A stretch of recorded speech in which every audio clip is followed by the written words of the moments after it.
So we met on Smallville. Yeah. I remember you played my brother.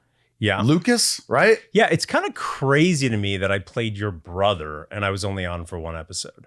Yeah, I thought you were going to come back, and then they just left that story. I think you complained about that on the episode. You're like, why did? And now he's gone. He's at some place. But you know what's weird is like when I originally got that part, if memory serves, it's been like 2 decades.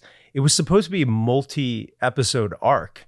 And I don't know if I just did a shitty job and they were just like, oh, let's not bring him back.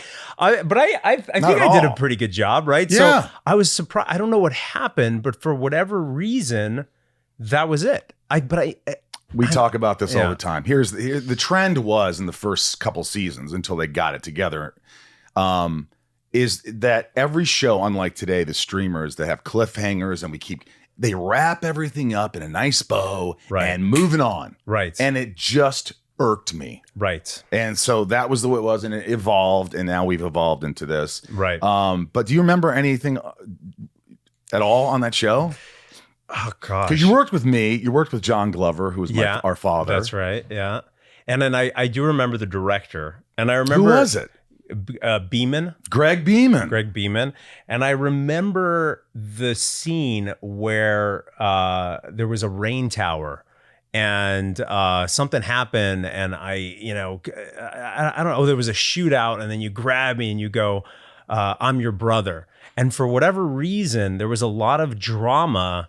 Not drama. There was like, we were really struggling getting that moment. I don't know if it was like Greg wasn't happy or you weren't happy. I remember it now. Yeah, I remember what it was. Okay. And I complained about it on the show, if you recall.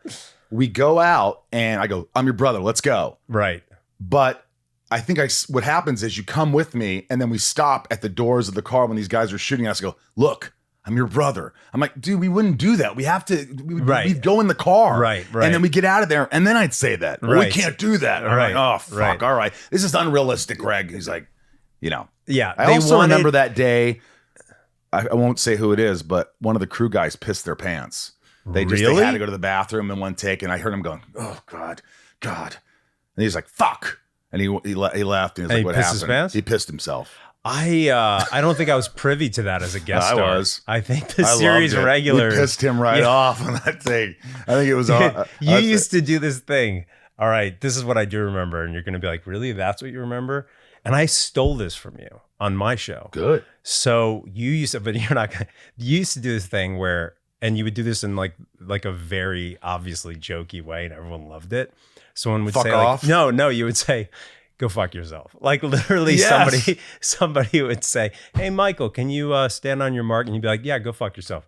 And I just thought it was so funny. And then the crew would do it with me. I'd say, hey, can you make sure that, fuck yourself. Let's just go. It was a thing. We all did it. And I just thought you did it on Vampire Diaries? I became known as the go fuck yourself. In fact, there was a...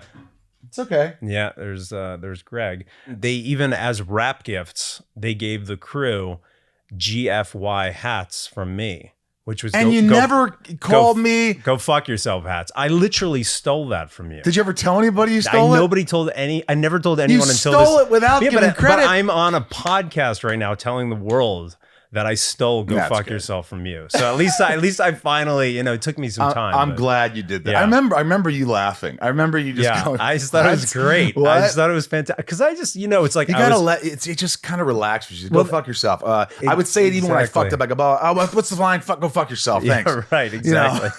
And it made me kind of comfortable. Well, I think also, and you would know, like, when you're a guest star, when you're a young guest star and you're coming into this show that's like nerve-wracking. It's nerve-wracking and it's like a big hit show. And then, sometimes when you have the series regulars who take themselves too seriously, it makes you even more stressed. Yes. You don't want to mess up. But then when you have somebody who's one of the leads on the show saying go fuck yourself and everyone's laughing, suddenly you're like, oh, okay, I can loosen up a little bit and I can have some fun. Yeah.